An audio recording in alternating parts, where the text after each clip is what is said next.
Ya, puji Tuhan, Shalom, selamat sore. Kita akan segera mulaikan ibadah Boston kita pada saat hari ini. Mari kita siapkan hati kita mau bersyukur kepada Tuhan.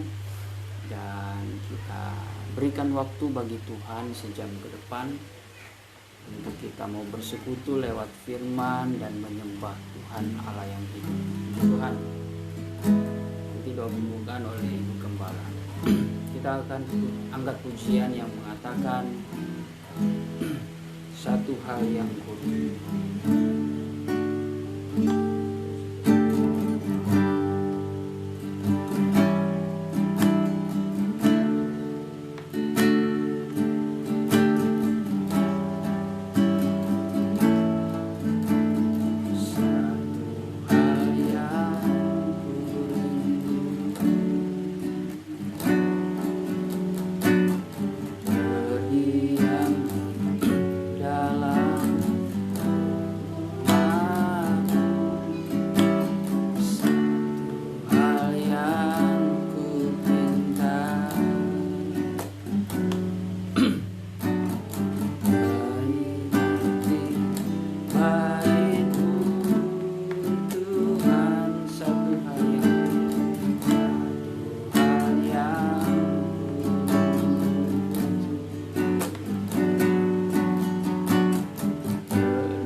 Bapa kami yang berada di dalam surga, Bapa yang kami panggil Engkau di dalam nama Tuhan Yesus Kristus.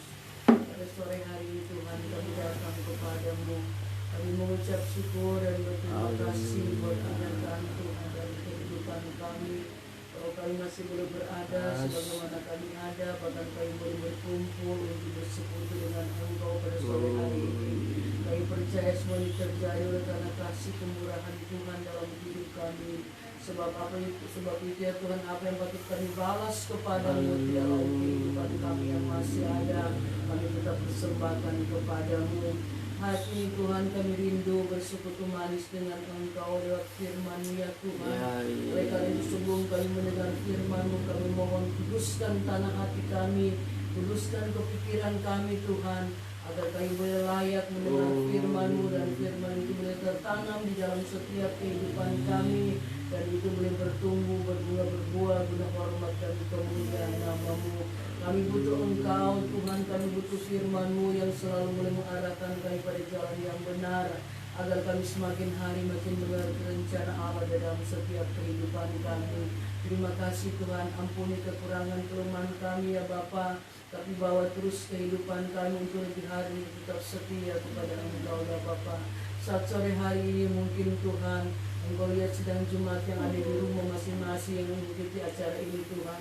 Mari Engkau tetap menjamah mereka Tuhan, lawati mereka. Kalau mereka dalam keadaan sakit Tuhan, jamah dan sembuhkan. Yang tertutup jalan Engkau buka jalan, yang lemah Engkau kuatkan, yang bimbang pertegakkan hati mereka, yang undur tarik kembali dan bawa mereka pada kasih yang mula-mula ya Tuhan. Yang belum mendapat pekerjaan Tuhan, berikan pekerjaan yang layak bagi mereka, agar di dalamnya mereka selalu memuji dan mengagungkan Engkau. Terima kasih Bapa di surga, Engkau sungguh baik dan sangat baik dalam kehidupan kami. Dan saat ini Tuhan, kami siap untuk mendengar firman-Mu. Hamba-Mu yang Kau percayakan untuk menyampaikan firman-Mu, pakai dan urapi, beri hikmat kepadanya, agar di dalam dia menyampaikan firman Allah menjadi satu jawaban di dalam setiap kehidupan kami. Terima kasih Bapa di surga. Pada kuasa-kuasa kegelapan yang cuma mengganggu acara kami pada saat ini, kami bertengkir dan tolakkan itu hanya di dalam nama Tuhan Yesus Kristus. Setan kau keluar, darah Tuhan Yesus Kristus berkuasa karena dikelahi. Terima kasih Bapa di surga. Kami akan buka acara bersama kami pada sore hari ini, dan kami alaskan hanya di dalam nama Tuhan Yesus Kristus. Haleluya. Amin. Puji Tuhan, terima kasih. Saatnya kita akan belajar firman Tuhan yang kita ambil di dalam suratan Petrus kedua, pasal yang ketiga, ayat yang ke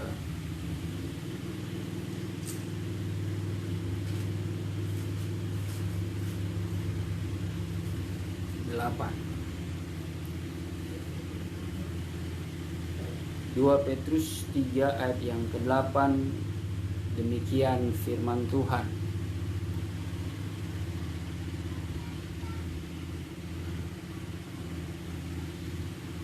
Akan tetapi saudara-saudaraku yang kekasih, yang satu ini tidak boleh kamu lupakan, yaitu bahwa di hadapan Tuhan satu hari sama seperti 1000 tahun, dan 1000 tahun sama seperti satu hari.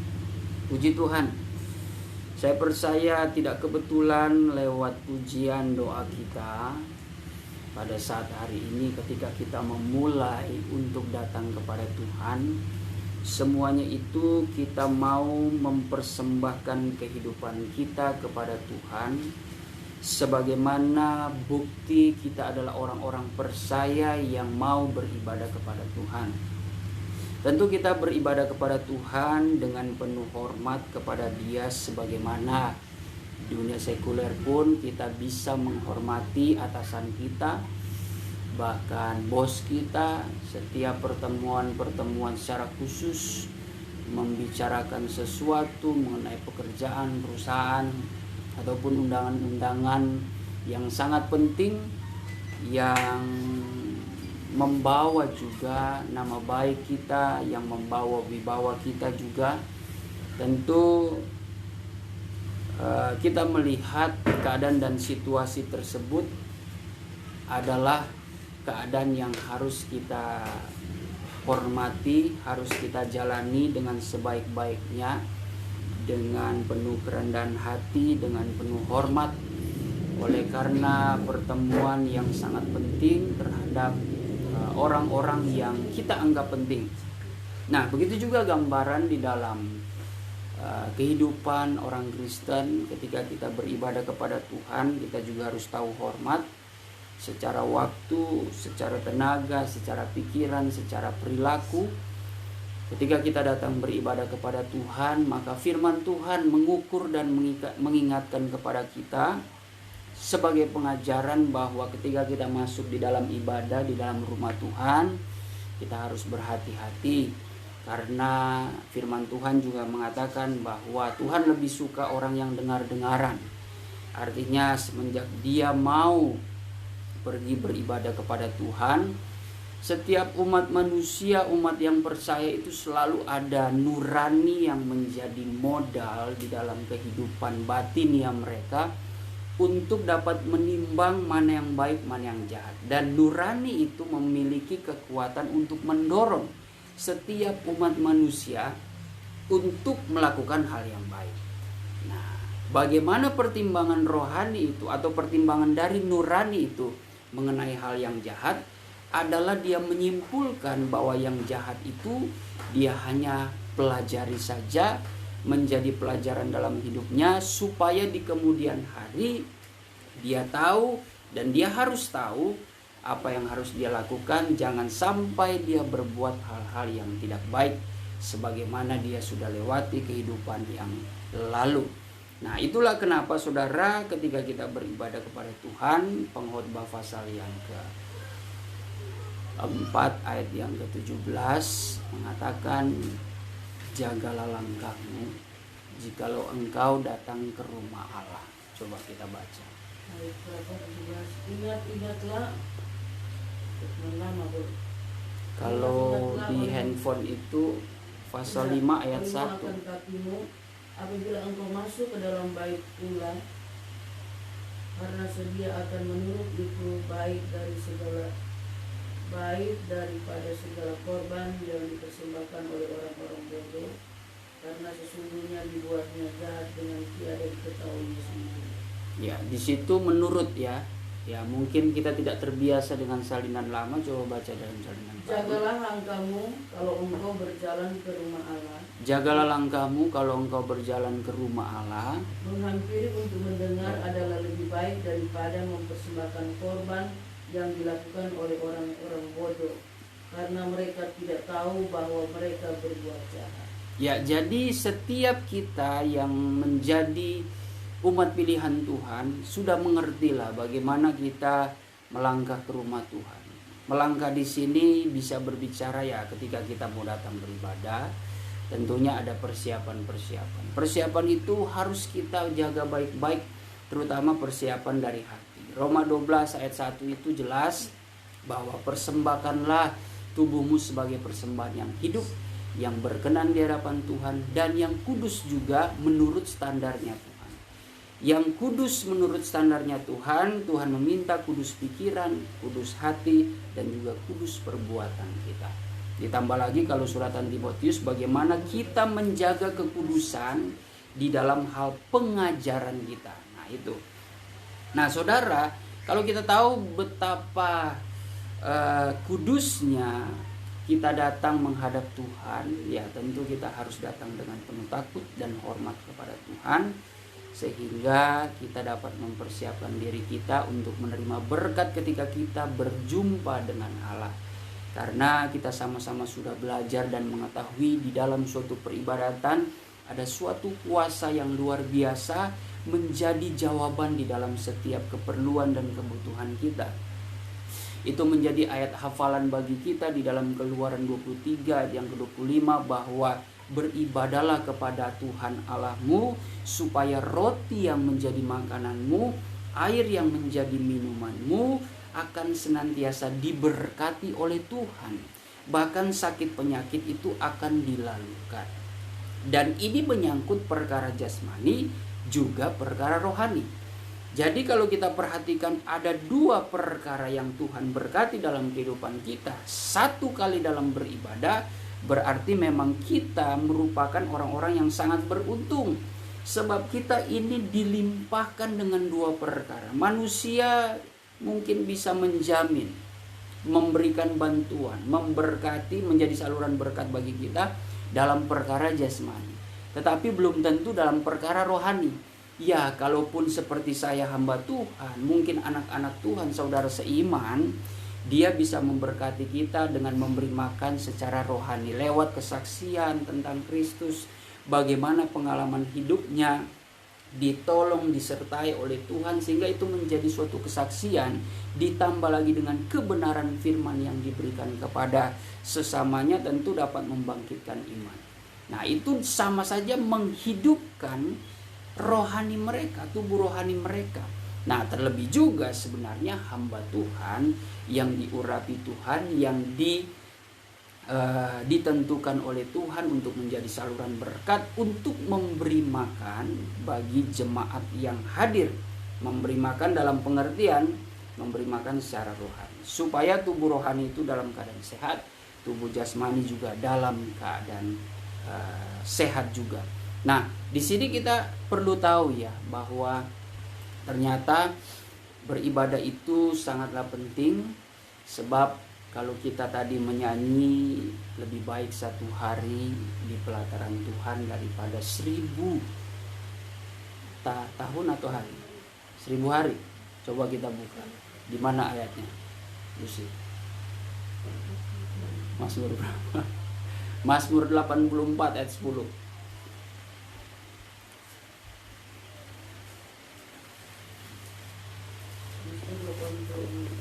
Ayat yang ke-10. Sebab lebih baik satu hari di pelataranmu daripada 1000 hari di tempat lain. Lebih baik berdiri di ambang pintu rumah Allahku daripada diam di kemah-kemah orang fasik. Ya, jadi ini pernyataan dari pemazmur bahwa mereka ketika menaikkan doa dan pujian kepada Allah menjadi suatu pengalaman pribadi mereka. Bahwa kehidupan mereka dapat menyimpulkan ketika mereka sudah mengenal Allah, mereka lebih baik mengalami perjumpaan dengan Tuhan yang walaupun satu hari itu jauh lebih berharga daripada 1000 hari di tempat lain. Artinya satu hari berjumpa dengan Tuhan, baik dalam rumah Allah, baik dalam perhimpunan, berjumpa lewat aplikasi Zoom ini, lewat online pun, ini kita merupakan perjumpaan walaupun secara dunia digital, tetapi hati kita ini kita bawa kepada Tuhan, sehingga Tuhan melihat kita ini menjadi kelompok yang sama-sama mencari dirinya. Kan itu atas dasar Matius 18 ayat 20, bahwa barang siapa di mana 2-3 orang berkumpul atas namaku, saya percaya saya pribadi, saya datang, saya rindu berkumpul dengan saudara, baik di tempat ini walaupun terbatas lewat ruang dan waktu, lewat jaringan, di dalam jaringan yang berbeda tempat, namun hati kita sama-sama mencari Tuhan. Disitulah hadirat Tuhan ada, dan hadirat Tuhan tidak terbatas. Ketika saya diberkati, maka Ibu Gembala diberkati. Ketika Ibu Gembala diberkati, saudara pun yang ada di rumah masing-masing juga akan tetap diberkati. Jadi tidak terbatas, saudara.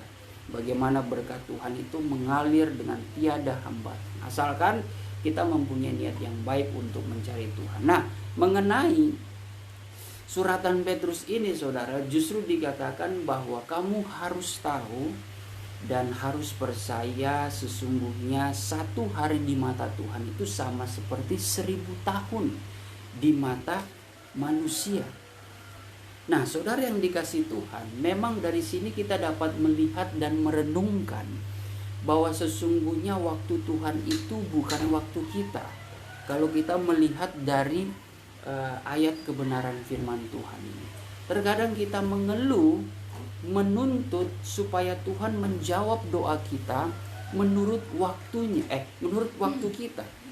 Padahal dari sini saja kita sudah melihat sangat jauh berbeda.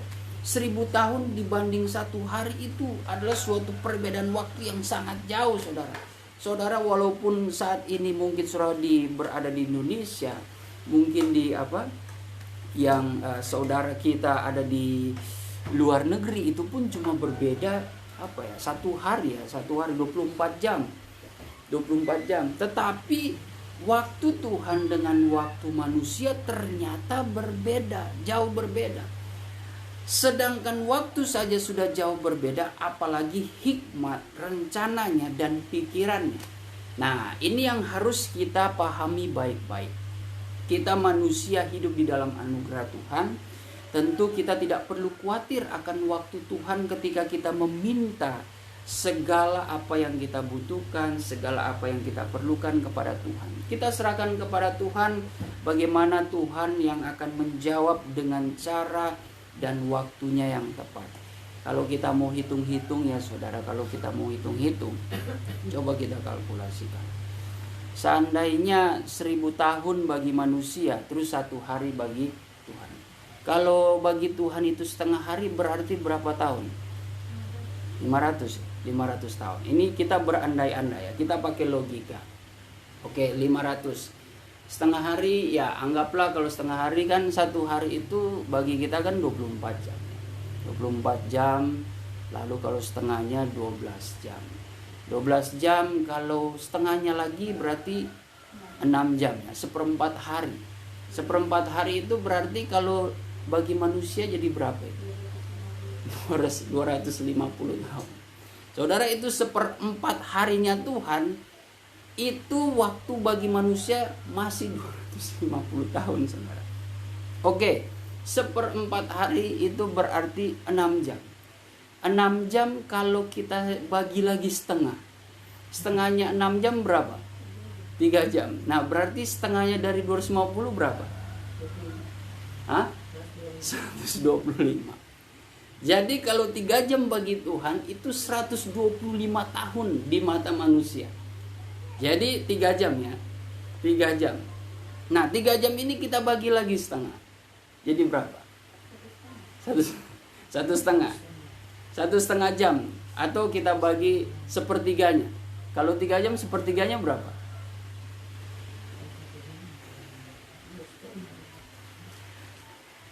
Berapa sepertiganya?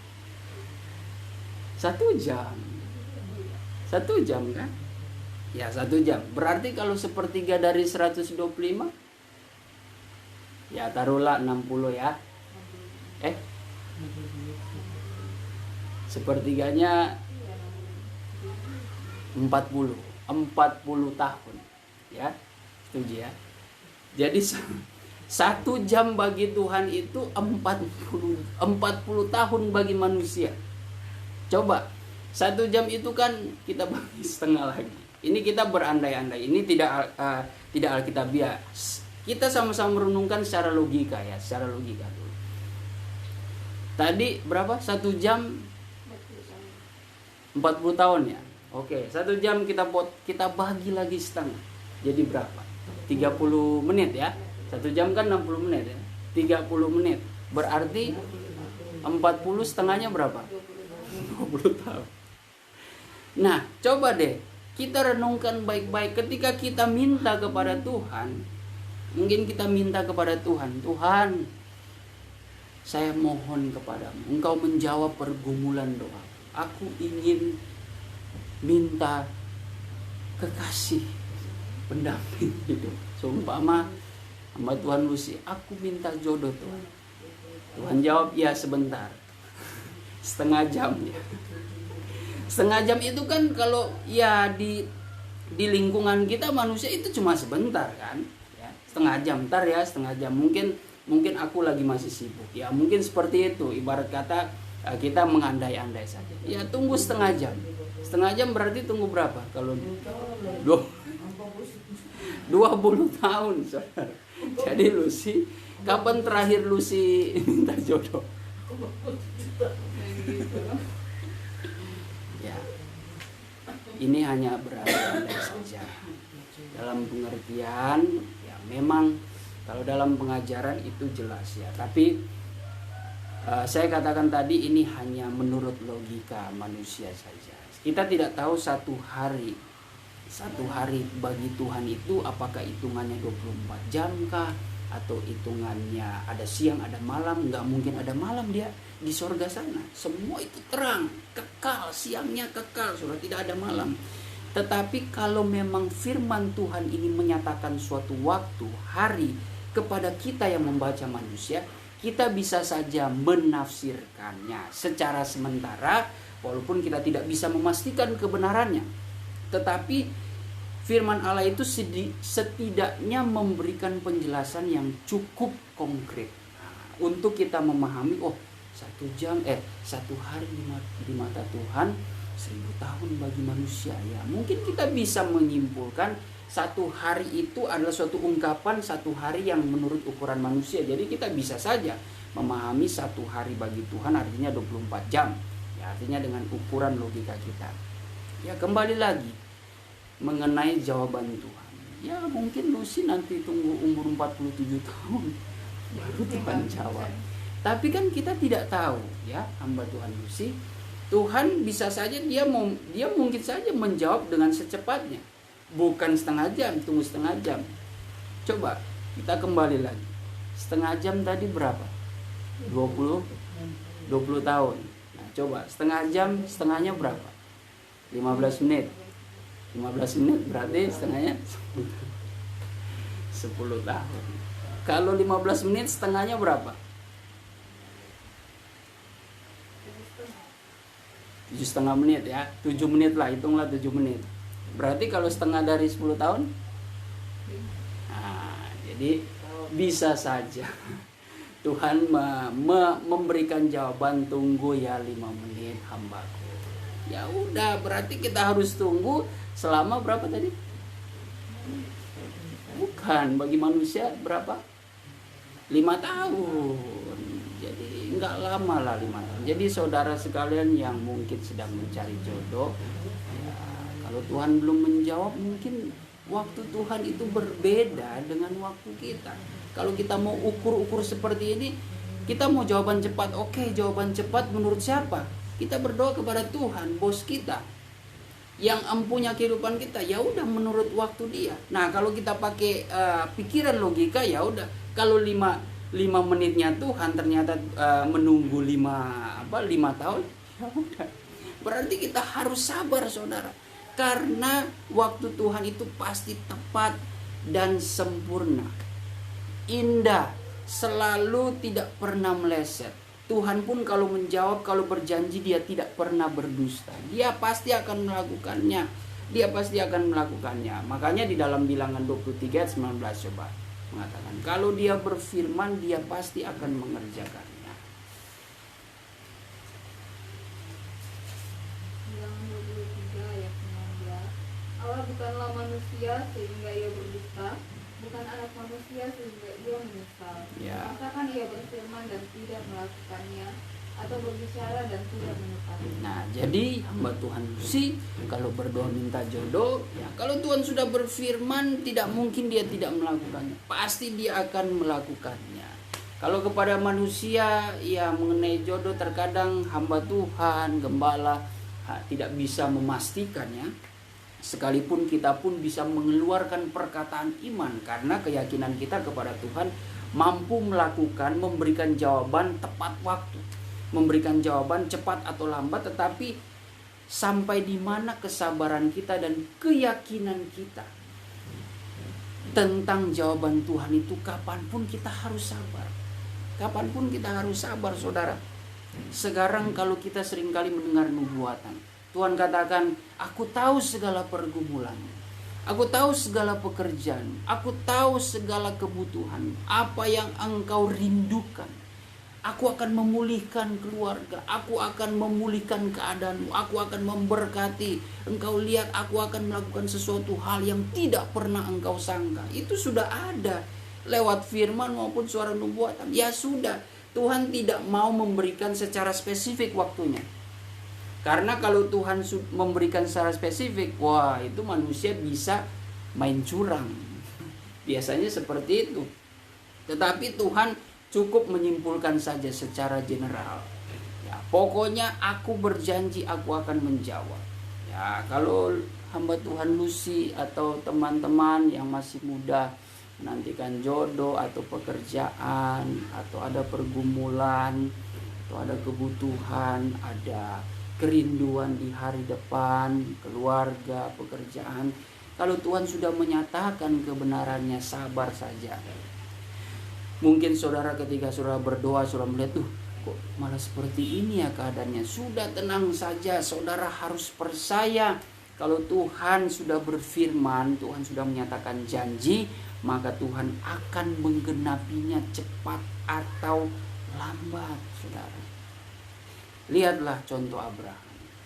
Abraham dia tidak bertanya ketika Tuhan berfirman kepada Abraham dari Ur Kasdim, melangkah-langkah pergi ke daerah Kanaan. Disitulah aku akan menjadikan bangsamu beranak cucu, bahkan keturunanmu akan menjadi raja.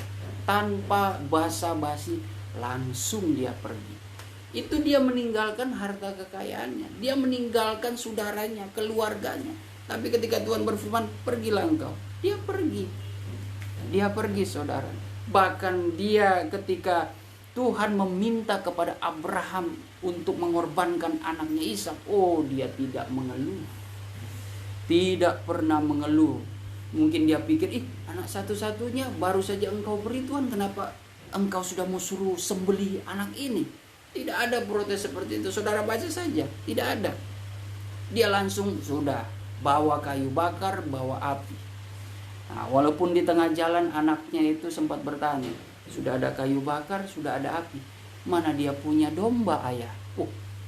Tetapi disitulah perkataan iman daripada Abraham. Dia mengatakan Allah akan menyediakannya. Padahal dalam hatinya mungkin, sudah bergejolak.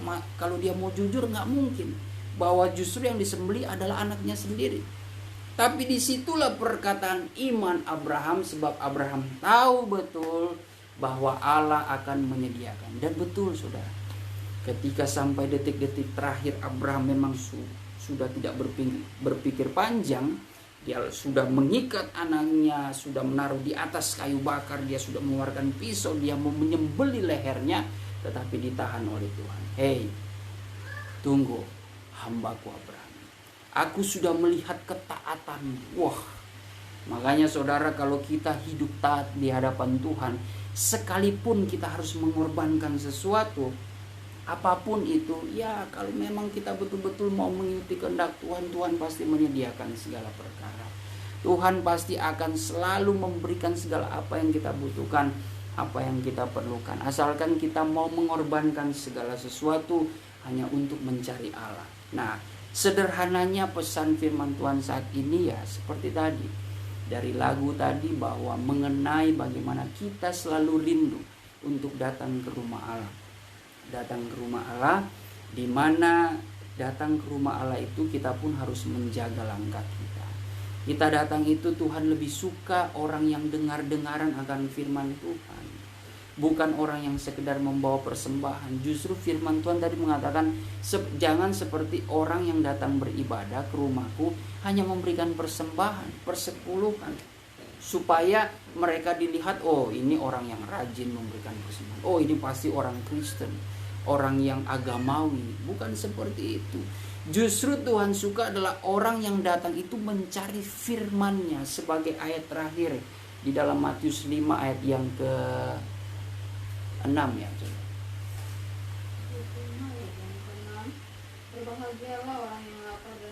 Berbahagialah orang yang lapar dan yang haus akan kebenaran, karena mereka akan dipuaskan. Jadi ternyata orang yang berbahagia, yang datang ke rumah Tuhan itu yang lapar dan haus akan kebenaran. Tidak salah Tuhan mengajarkan di dalam Matius 6 ayat 33, oleh sebab itu carilah dahulu kerajaan dan kebenarannya. Itu dulu.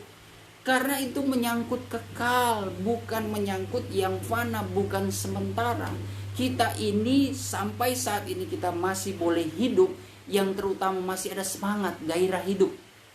Itu semua bersumber dari hati. bersumber dari rohani kita. Kalau tubuh kita sehat tetapi kita tidak ada semangat, hati kita penuh dengan akar pahit, dengan dendam, dengan keserakahan, iri hati, itu tidak damai. Pokoknya saudara kalau mengerjakan segala sesuatu, hati itu belum beres, rasanya tidak maksimal. Saudara tidak akan pernah merasa puas. Kalau saudara memiliki hati yang selalu mengikuti keinginan hawa nafsu, sampai kapanpun saudara tidak akan pernah puas. Apapun yang saudara beli, apapun yang saudara cari, tidak akan pernah merasa puas. Selalu lapar, dalam pengertian lapar akan perkara-perkara yang fana. Selalu merasa kosong. Namun yang bisa memenuhi hati kita itu dengan damai sejahtera, itu hanya datang daripada atas. Dari atas, yaitu daripada Tuhan Yesus Kristus melalui kebenaran firman Tuhan. Itulah yang menjadi makanan rohani kita, saudara. Itu yang menjadi kebutuhan pokok bagi tubuh rohani kita. Karena di situ dikatakan berbahagialah. Jadi untuk kita masuk ke rumah Tuhan, ya kita harus berjaga-jaga. Tuhan lebih suka kita lebih dahulu mencari firman, dengar-dengaran. Kalau soal persembahan, udahlah. Ibarat kata kalau kita taat, mau dengar-dengaran, melakukan kebaikan menurut kehendak Tuhan, Tuhan pasti akan memberkati kita. Kalau Tuhan sudah memberkati kita, nah itu gerakan dari hati memberikan persembahan itu pasti dengan hati yang penuh sukacita. Tapi kalau hanya sebatas di luarnya saja, sebatas ya kita datang bukan dengan hati yang mau mencari Tuhan, kita datang ke gereja hanya untuk menampilkan penampilan kita mau mengatakan nih begini loh, saya diberkati, lihat nih pakaian saya mahal, tas saya branded, sepatu saya branded, lihat dong nih saya punya perhiasan, saya punya cincin berlian emas. Untuk apa? Gereja itu adalah rumah Tuhan, di mana Tuhan tidak melihat penampilanmu, Tuhan melihat hati. Makanya tidak heran tajam sekali dikatakan dalam pengkhotbah tadi, Tuhan tidak mau orang yang datang yang tidak hati-hati menjaga langkahnya ke rumah Tuhan itu yang hanya menunjukkan persembahannya. Udahlah, nggak usah seperti itu. Memang persembahan adalah tanda ibadah sejati kita, bagian tanda persembahan. Tetapi persembahan yang terutama itu membawa diri kita dulu. Kalau dari hati kita itu betul-betul mau kita bawa kepada Tuhan, pastilah hati itu kan sebagai pusat komando yang menggerakkan kehidupan kita. Hatilah yang menjadi pusat, menjadi hal yang utama yang mengendalikan segala gerak-gerik kita, pikiran kita, ucapan kita, pendengaran kita, mata kita memandang. Bahkan sampai pemberian. Kalau pemberian kita dari hati itu sudah penuh dengan sukacita, maka apa yang kita beri, walaupun saudara mungkin punya gaji 1 tahun itu 10 miliar, ibarat kata perpuluhannya kasih 1 miliar, saudara tidak perhitungkan. Ibarat seperti itu. Tapi kalau saudara cuma datang beribadah tidak mau mencari Tuhan, saudara hatinya tidak bersih, sehingga saudara datang hanya tadi yang saya katakan, penampilan menunjukkan kepada jemaat yang lain, menunjukkan bahwa saudara ini sebagai donatur terbesar memberikan perpuluhan supaya tercatat di laporan, nama hamba Tuhan Lucy persembahan sumbangan gereja 2 miliar, yang lain cuma 100.000, cuma paling tinggi 5 juta. Untuk apa itu? Laporan itu memang ada, tetapi motivasi kita hati-hati. Kita sudah diingatkan jangan sampai seperti itu, bahwa sesungguhnya kita harus datang mencari Tuhan.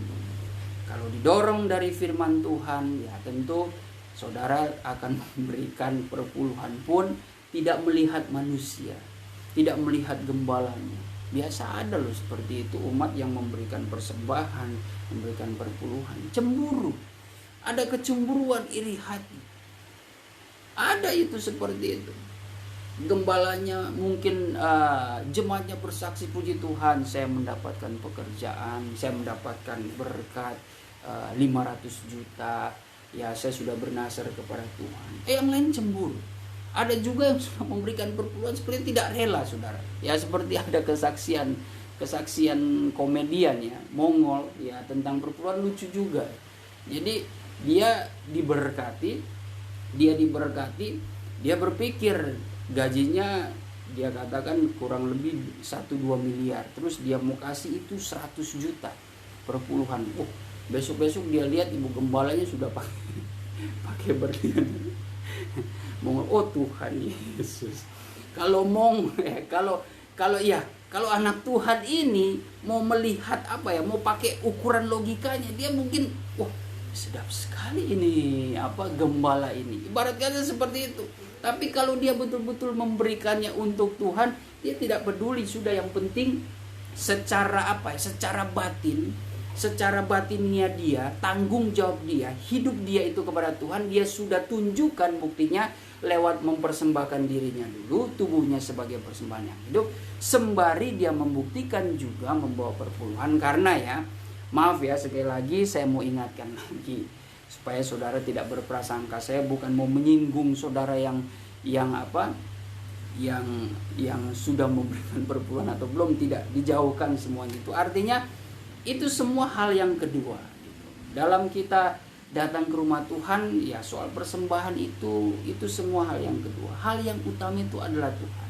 Hal yang kedua kita membawa persembahan itu sebagai tanda ibadah. Artinya begini saudara, ketika kita sudah memberikan itu perpuluhan itu kan dalam Maliaki 3 ayat yang ke-10 ayat yang ke-10, intinya Tuhan ingin di rumahku itu ada makanannya, ada persediaan untuk siapa? Untuk hamba-hamba, imam-imam yang melayani di situ. Karena memang sudah ditetapkan Tuhan, imam-imam itu mendapat bagian kebutuhannya itu dari situ. Nah, kalau dalam perjanjian baru, mohon maaf, ayat paling terakhir 1 Korintus 9 pasti saudara sudah pernah membaca ini. Paulus mengajarkan di dalam 1 Korintus 9 ayat yang ke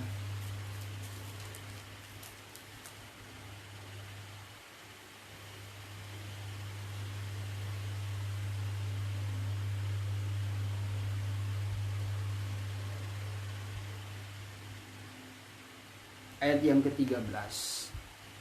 Tidak tahukah kamu bahwa mereka yang melayani dalam tempat Tidak tahukah kamu bahwa mereka yang melayani dalam tempat kudus mendapat penghidupannya dari tempat kudus itu, dan bahwa mereka yang melayani mesbah dalam rumah Tuhan, mereka mendapat bagian dari mesbah itu. Artinya dari pelayanan itu terus. Demikian pula Tuhan telah menetapkan. Nah, perhatikan. Demikian pula Tuhan telah menetapkan bahwa mereka yang memberitakan Injil harus hidup dari pemberitaan. Nah, mereka yang memberitakan Injil ternyata hidupnya itu dari pelayanan berkhotbah, memberitakan Injil. Ini yang menjadi dasar pelayanan hamba-hamba Tuhan yang memberitakan Injil. Walaupun ayat selanjutnya Paulus, saudara bisa baca sendiri ayat selanjutnya Paulus katakan, tetapi aku tidak menggunakan hak itu. Apa tujuan Paulus tidak menggunakan hak itu? Karena Paulus menghindari takut ada menjadi suatu batu sandungan. Dalam pengertian mungkin kita bisa menyimpulkan takutnya di saat kita melayani umat Tuhan, jemaat atau jiwa-jiwa yang melayani tidak ada apa-apa untuk diberikan. Nah, itu yang dihindari Paulus. Makanya Paulus berkata, terkadang kami dianggap miskin tetapi kami memiliki segalanya. Artinya segalanya di sini dalam diri hamba-hamba Allah, hamba-hamba Tuhan mempunyai firman yang dapat memberkati kehidupan orang-orang yang percaya, supaya mereka diberkati secara jasmani, terlebih rohani mengenai keselamatan. Jadi Paulus menghindari hal itu. Nah, kami pun seperti itu. Terkadang kami menghadapi jemaat, puji Tuhan ketika kita mengunjung selalu dapat berkat, terang-terangan saja pasti dapat berkat. Tetapi kami selalu katakan, kalau tidak ada jangan dipaksakan. Bahkan kami seringkali minder. Kalau kami sudah ingin chat, Bagaimana kita akan mau kunjungan, takutnya konotasinya kan saya mau niatnya mau berdoa gitu, karena ya mungkin mendengar pergumulan, kita pun kan pasti merasakan keadaan dunia ini, yang terutama yang kita bisa berikan tuh perhatian lewat kekuatan firman itu loh, supaya mereka bisa bertahan di keadaan dunia seperti ini, iman mereka tetap bangkit. Cuma kan ya itulah, terkadang intimidasi itu seringkali menghambat dalam tanda kutip, membuat kami segan dan ragu. Ya kami rindu, tetapi terkadang terhambat dengan ini. Kami takut, ya seolah-olah kedatangan kami harus disuguhkan makanan ikan bakar, makanan babi rica, terus ada tinutuan atau dessert dan sebagainya, atau disediakan PK. Ya puji Tuhan kalau saudara ada, ya mungkin kami pun menerima dengan sukacita. Biarlah Tuhan yang membalas berkat. Tapi kalau memang dalam keadaan memang tidak ada, kami pun mau berkata kami tidak mencari itu. Yang terpenting adalah sukacita. Nah, ini balik lagi mengenai persembahan yang dibawa ke rumah Tuhan. Tuhan tidak menilai berapa besar kecilnya pemberianmu dalam hal materi, tapi Tuhan mau lihat hatinya dulu. Kalau hatinya bersukacita, mau kecil mau besar itu Tuhan hargai. Pasti dia berikan itu dengan penuh sukacita. Walaupun dia berikan itu seperti Maria yang duduk di kaki Tuhan, di mana dia memecahkan minyak wanginya seharga 300 dinar, itu adalah upah pekerja dalam 1 tahun ya, tetapi dia pecahkan dalam hari itu, sesaat itu juga di kaki Yesus. Itu gambaran ada gereja Tuhan yang ketika dia menemukan berjumpa dengan Yesus, dia merasakan sukacita, damai sejahtera. Dia merasa ada suatu kelepasan, ada suatu kedamaian, ada suatu penghiburan ketika dia berjumpa dengan Tuhan, sehingga dia menyerahkan hartanya. Yaitu tidak heran saudara baca di Kisah Para Rasul 4 itu jemaat tidak ada yang merasa kaya, tidak ada yang merasa miskin. Karena jemaat yang kaya, mereka menjual harta miliknya dan mereka membagikan mereka yang berkekurangan, sehingga semuanya itu bukan untuk menunjukkan saya bisa membantu. Tidak, semuanya itu mereka lakukan supaya berdiri sama tinggi, duduk sama rendah, tetap sejajar di mata Tuhan, tetap hidup berkecukupan, tetap hidup dalam kebersamaan di dalam Tuhan. Sehingga di dalam hal itu mereka tidak melihat penampilan, engkau orang kaya, engkau orang miskin, engkau orang Yahudi, engkau orang Yunani, engkau hamba, engkau orang merdeka. Tidak seperti itu. Karena Kristus, di dalam Injil Kristus tidak ada perbedaan seperti itu.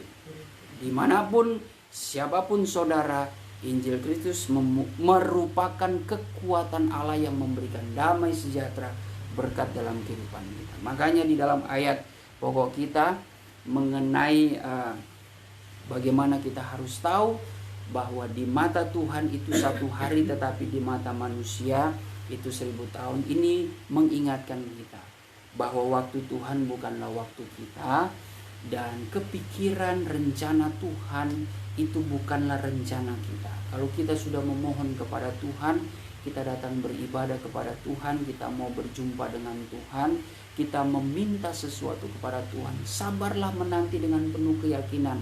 Waktu Tuhan adalah yang terbaik. Saudara yang minta pasangan hidup, sudahlah. Kalau saudara merasa belum terjawab, ya seperti tadi saya sudah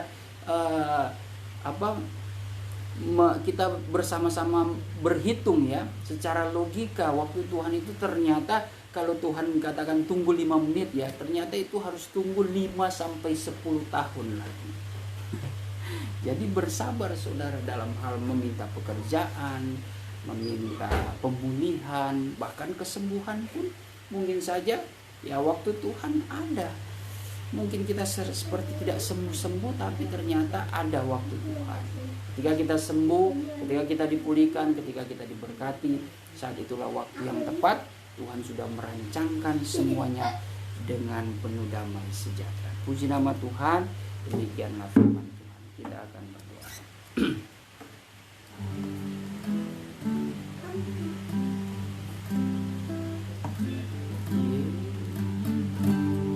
Yesus Tuhan dan Allah kami. Engkau layak menerima pujian,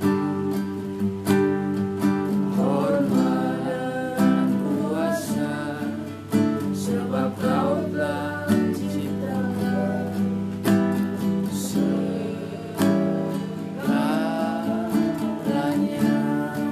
karena oleh kehendak-Mu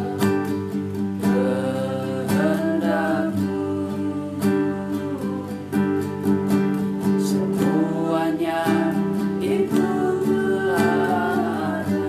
Amin. Dan diciptakan untuk kemuliaan-Mu. Terpujilah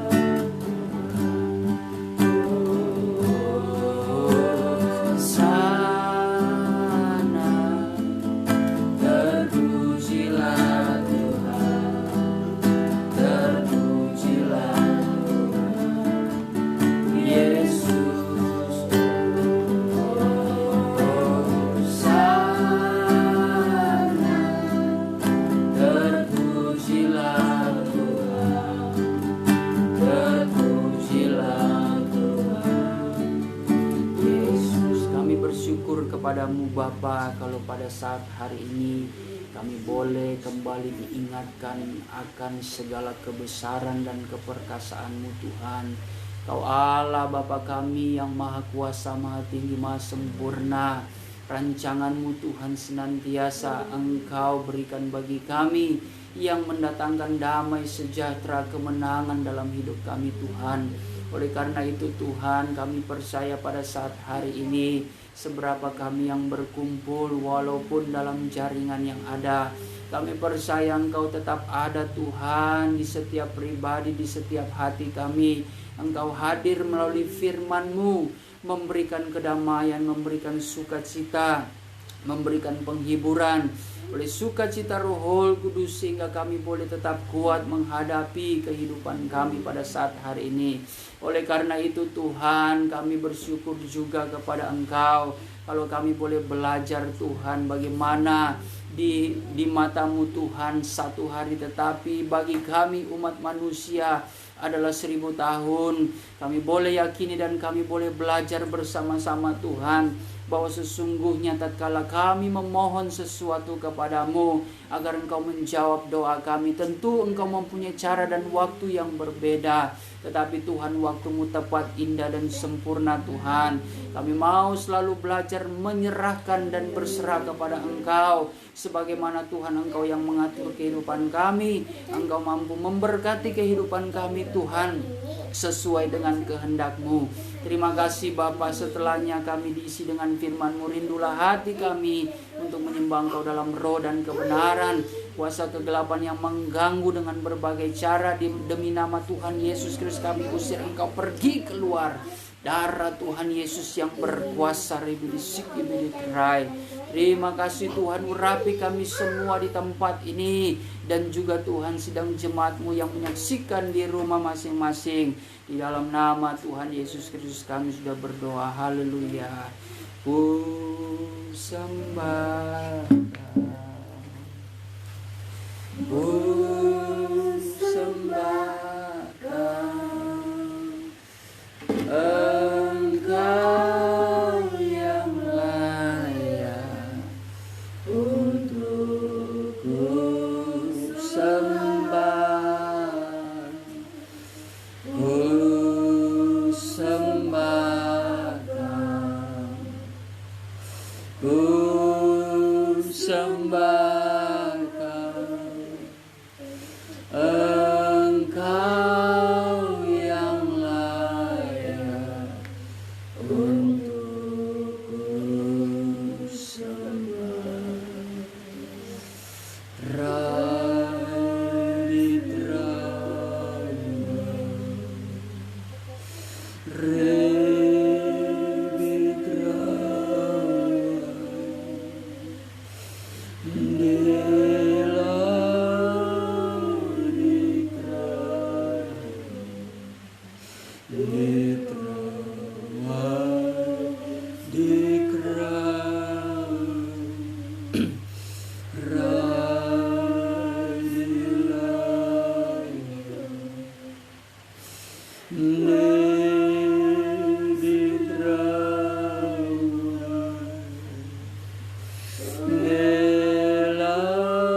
bidi sana wala rawa bidi lai disik air lai bidi rawa la radari bidi sini kerai la wala rawa la wala wala rawa jamalah hati kami ya Tuhan bidi sik air wala bidi rawa la rawa disik aidele bidi karadili disik andala rawa la rawa kuduskanlah hati kami ya Bapa rawa dari bidi sini di karadala wala rawa disik andala rawa la rawa bidi aidela wala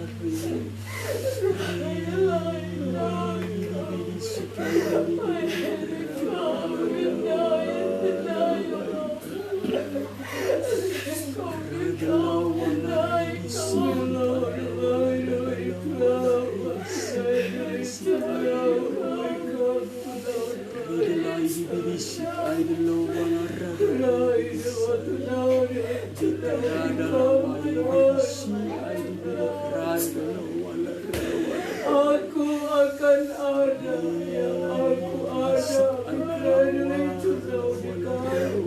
hai hamba-hambaku dan anak-anakku, menyerahlah kamu dengan sungguh-sungguh karena aku ada, dari tempatku yang maha tinggi yaitu tata kemuliaanku, aku turun di tengah-tengah kamu. Aku membuktikan bahwa aku tidak pernah meninggalkan kamu, lagi kau selesai. Sebab itu hambaku dan anak-anakku mitra dilecehkan. Kalau kamu boleh mendengarkan firman-Ku, ainumudulai cunai, firman-Ku itu adalah aku sendiri. Aku mau kamu bukan sekedar mendengar, tapi jadilah kamu pelaku-pelaku firman agar hidup kamu tetap di dalam kebenaran-Ku, karena aku tahu persis setiap kamu yang datang kepadaku,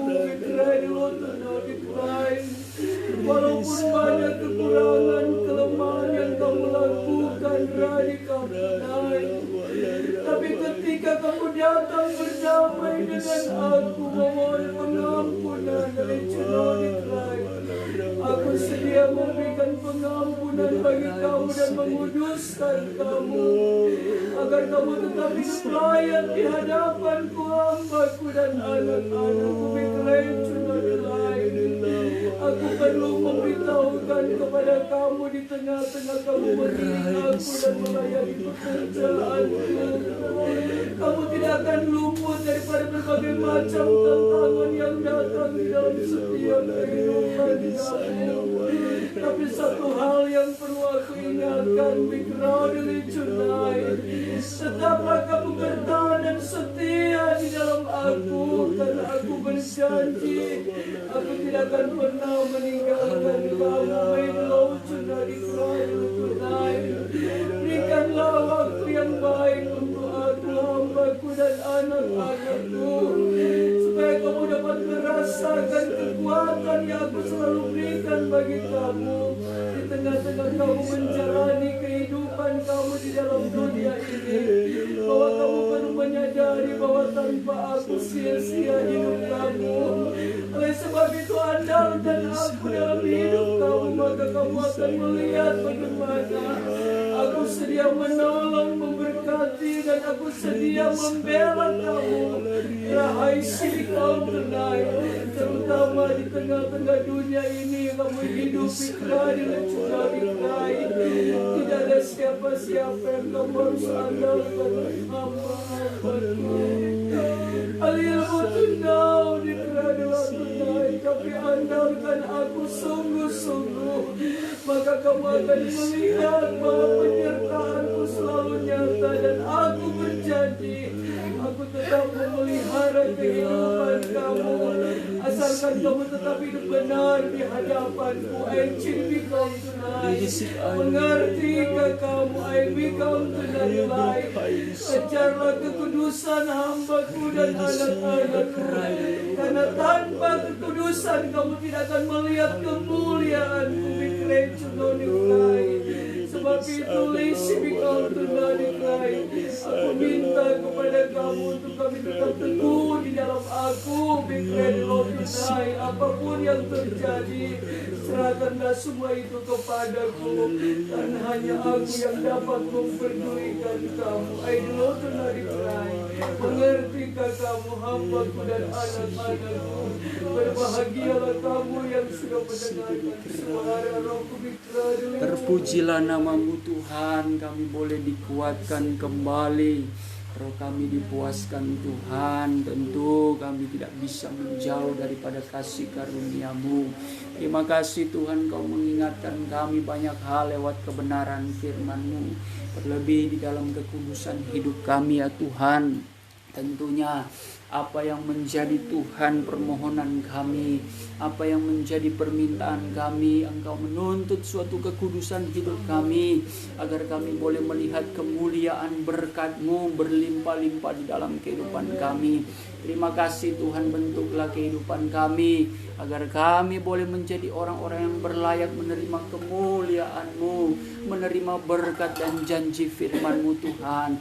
Pada saat ini hamba-Mu berdoa Tuhan, baik di tempat ini maupun di rumah jemaat masing-masing, kiranya Tuhan diberkati oleh-Mu ya Bapa dalam segala kebutuhan, keperluan, pekerjaan, usaha mereka. Engkau yang senantiasa membuka jalan dan senantiasa Tuhan menyediakan apa yang mereka perlukan ya Bapa. Bahkan kaum keluarga kami semua Tuhan, tetap di dalam perlindungan-Mu, tetap di dalam penjagaan-Mu Tuhan, bahkan diberkati oleh-Mu. Hamba-Mu juga berdoa Tuhan, kiranya kuasa Allah bekerja dengan sempurna di dalam kehidupan jemaat-Mu dan kami semua di tempat ini, sehingga Tuhan kehidupan kami dijauhkan, diluputkan daripada segala sakit, penyakit, kuman, virus, bakteri apapun Tuhan yang terjadi lewat pandemi ini Tuhan. Tutup bungkus dengan kuasa darah-Mu ya Bapa. Ketika kami mau beraktivitas, terlebih-lebih ketika kami mau datang beribadah kepada Engkau, Engkau yang menyertai dan melindungi kami dengan sempurna Tuhan. Terima kasih Bapa. Terpujilah nama-Mu. Kami tetap serahkan Tuhan bangsa dan negara kami, agar Engkau tetap mencurahkan berkat yang daripada-Mu Tuhan. Kau juga tetap Tuhan memberikan kekuatan, kebijaksanaan bagi pemerintahan kami Tuhan. Kiranya Engkau yang tetap Tuhan turut campur tangan, agar pemerintah boleh mengatasi persoalan pandemi ini Tuhan yang terjadi di bangsa dan negeri kami ini. Kami memohon Tuhan, kiranya belas kasih-Mu mengampuni kehidupan kami, bangsa dan negeri kami ini Tuhan, jikalau telah berbuat salah di hadapan-Mu. Tetapi Tuhan, lindungilah. Engkau yang berperkara di dalam kehidupan kami Tuhan. Biarlah Engkau yang akan senantiasa menyertai, menjaga kami, menjaga bangsa kami dan memberkati bangsa kami Tuhan. Biarlah juga Tuhan Engkau tetap memberikan kekuatan Tuhan bagi para medis yang ada Tuhan, dokter, suster yang merawat Tuhan, menghadapi para pasien yang terjangkit. Bahkan Tuhan, setiap jiwa-jiwa yang terjangkit juga Tuhan, Engkau memberikan kesembuhan Tuhan. Kami memohon Tuhan, kiranya Engkau dapat menghentikan jumlah korban yang meninggal Tuhan, sehingga Tuhan Engkau boleh menyatakan kemuliaan-Mu. Banyak yang disembuhkan, bahkan yang terjangkit juga Tuhan, boleh Tuhan dapat dihentikan. Oleh sebab itu Tuhan, kami tetap berdoa bagi kami seluruh rakyat Indonesia, diberikan hikmat, diberikan kebijaksanaan Tuhan untuk menghadapi keadaan dunia ini, menghadapi aktivitas, tentu dengan mengikuti protokol dari pemerintah yang merupakan wakil Allah juga. Biarlah kami boleh jalani Tuhan dengan setia, karena semuanya demi kebaikan. Selain daripada itu Tuhan, biarlah iman percaya kami yang melindungi kehidupan kami dari berbagai ancaman bahaya maut sekalipun ya Bapa. Terima kasih Tuhan. Terpujilah nama-Mu. Kami akan akhiri Tuhan besok kami pada saat hari ini.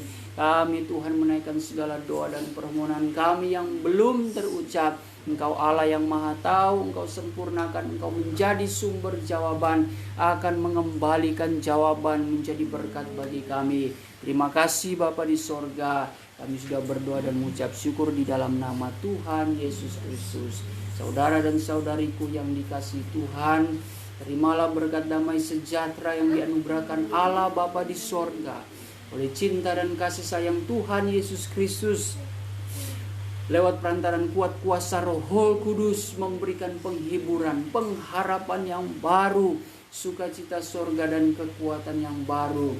Berkat ini akan menjadi kemenangan atas hidup kita dan akan terus menyertai kita mulai hari ini, esok, dan sampai Tuhan Yesus datang kembali menjemput gerejanya di atas awan-awan dalam kemuliaan yang kekal sebagai Raja di atas segala raja. Haleluya, haleluya.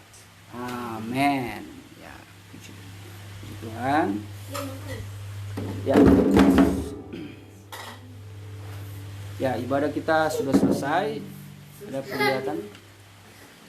Hah? Ada penglihatan? Puji Tuhan ya, saya ingin saksikan bulan tolong yang diangkat tadi waktu itu masuk dalam permukaan. Saya melihat bahwa ada sinar itu turun dari atas. Kemudian saya melihat bahwa Tuhan turun bersama-sama dan dia Tuhan hadir di depan sini dan dia berjalan kepada kita semua dan dia layani. Satu persatu kita dilayani Tuhan dan Tuhan katakan bahwa aku tahu apa yang ada di dalam hati kami.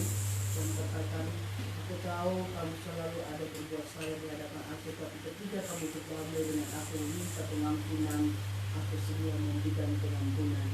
Aku mau supaya kamu tetap hidup di dalam kebenaran, karena Tuhan katakan bahwa di masa-masa seperti ini Tuhan berjanji bahwa Tuhan tidak akan pernah meninggalkan kita. Asalkan kita tetap mencintai Dia dan senantiasa beribadah kepada Dia, mencari aku, kata-kata begitu ya, saya dengar. Dan dia katakan bahwa segala sesuatu kalau kamu mengandalkan aku sungguh-sungguh, aku sedia memberikan kepada kamu. Tapi juga begitu kok saya lihat ya, dia katakan kamu jangan mengandalkan pada manusia, tapi mengandalkan aku. Kalau biarnya juga sih. Ya, sampai 3 kali menunting karena pertama nggak begitu terang ya. Kalau saya pikir semakin hari semakin tidak saya pikir semakin jelas, dan Yeremia 17 ayat yang ke-7.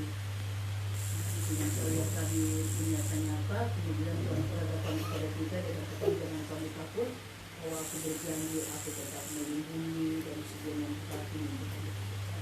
Itu terakhir yang tadi bahwa yang lihat kok di Indonesia itu dia dan seperti ada kabut, yang maksudnya kabut itu seperti di bawah angin begitu kabut, tapi kok sesudah itu terang itu datang, ini kayak kita ngomong kok terputar-putar begitu ya, terputar. Tapi ada satu saat saya katakan satu saat itu dengan dia akan pergi dan maksudnya itu awal gelap itu, tapi di sana sebenarnya itu langsung sama itu. Waktu itu sebenarnya langsung lihat cerah. Saya lihat cerah itu nih, saya selalu lihat seperti dalam orang dari korban berhubung kerja pelangi dan ada pelangi gitu. Tapi itu masih sebenarnya masih ada di awan itu awan persiapan ini akhir tuh ini kalau yang sudah terakhir dengan Kristus dan sejak kamu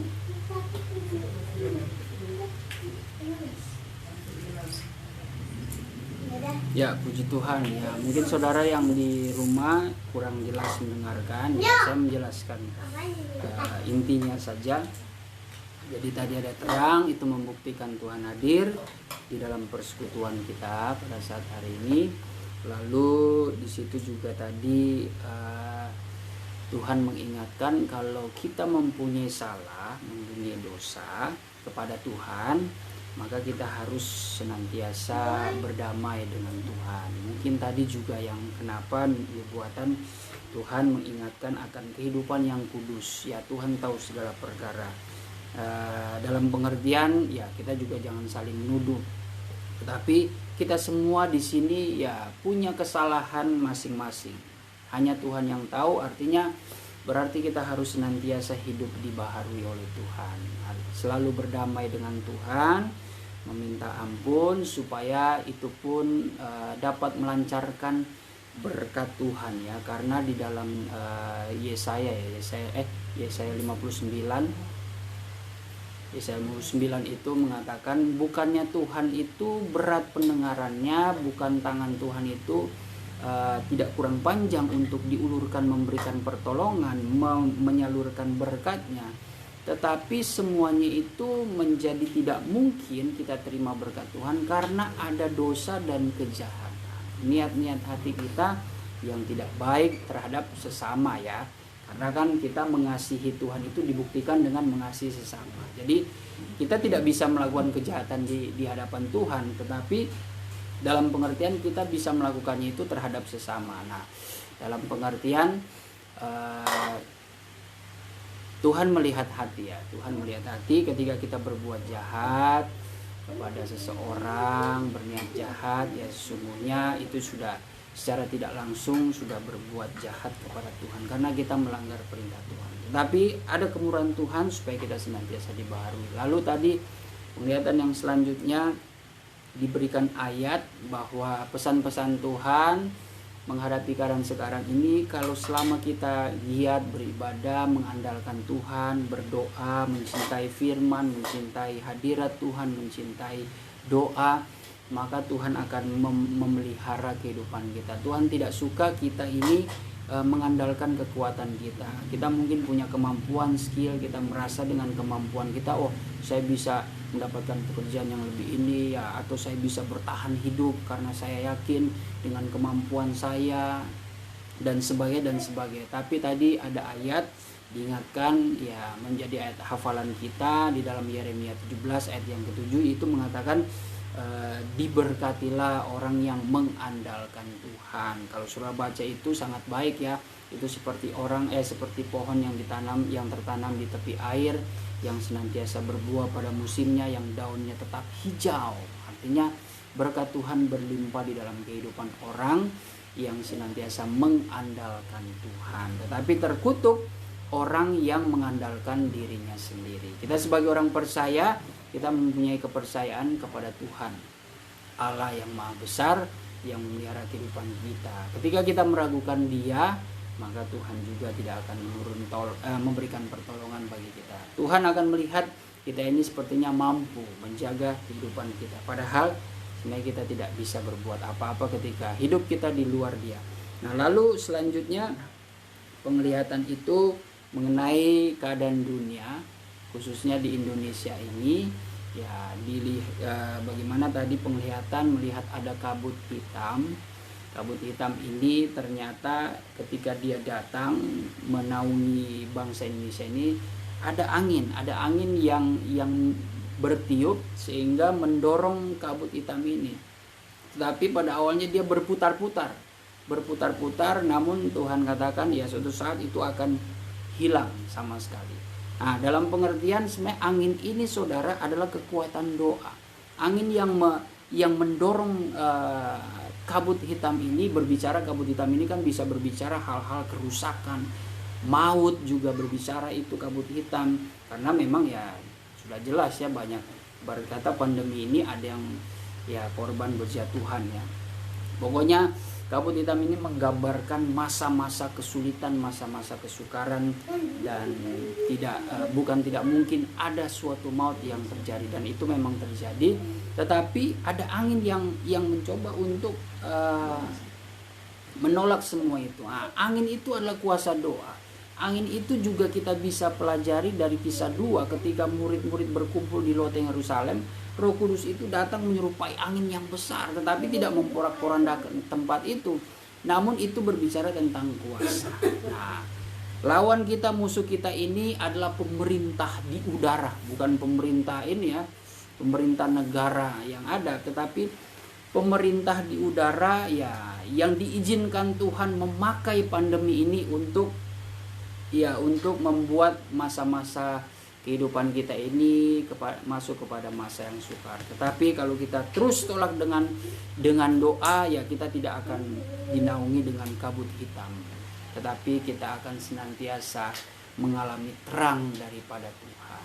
Puji nama Tuhan. Dan setelah itu terakhir Tuhan memberkati persekutuan kita, dan saya percaya Tuhan juga memberkati perhimpunan saudara bersama keluarga di rumah. Ya, saya kira itu saja penjelasan mengenai penglihatan saat ini. Terima kasih. Sampai ketemu sebentar malam jam 9. Kita ada doa dan baca firman Tuhan sebelum tidur. Ya, puji Tuhan, itu saja. Sekali lagi terima kasih. Shalom, salam buat keluarga di rumah. Tuhan Yesus memberkati.